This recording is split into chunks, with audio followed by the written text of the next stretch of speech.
Welcome to VoroMotors. Today, we're going to show you how to replace the swing arms on your Kaabo Mantis King GT. In this video, we're removing the front arms, but the same steps will apply for the rear. For these tasks, you'll need 2 socket wrenches, an 18mm socket, a 2mm hex key, 6mm hex key, rubber mallet, and a torch lighter. We'll start by using your 6mm hex key to remove the brake caliper. Next, use your 2mm hex key to remove the 4 hex screws that secure the front fender. Remove the nut covers, then the nuts from both sides of the swing arms using your 18mm socket. You may need to tap the socket wrench with a rubber mallet to help loosen any Loctite. Once the nuts are removed, free the motor wire by pulling on the black lever inside the swing arms. Use your 6mm hex key to remove the axle rod bolts located at the top of the swing arms. You may need to use a torch to help loosen any Loctite from the bolt.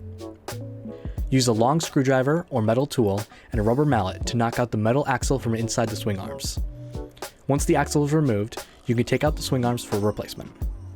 To install the new swing arms, position them in place and knock the metal rod back in place using the rubber mallet.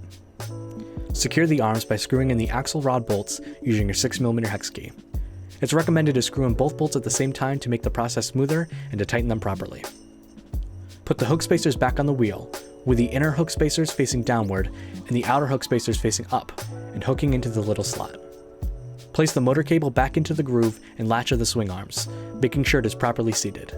Then tighten the nuts using the 18mm socket wrench. Put the nut covers back on and position the front fender in place. Secure the front fender by screwing in the 4 hex screws using your 2mm hex key. Finally, position the brake caliper back on the rotor and secure it using your 6mm hex key. Once the brake caliper is secure, you're all set. And that's it. Have any tutorials you'd like to see? Make sure to leave them in the comment section below. Until then, safe riding.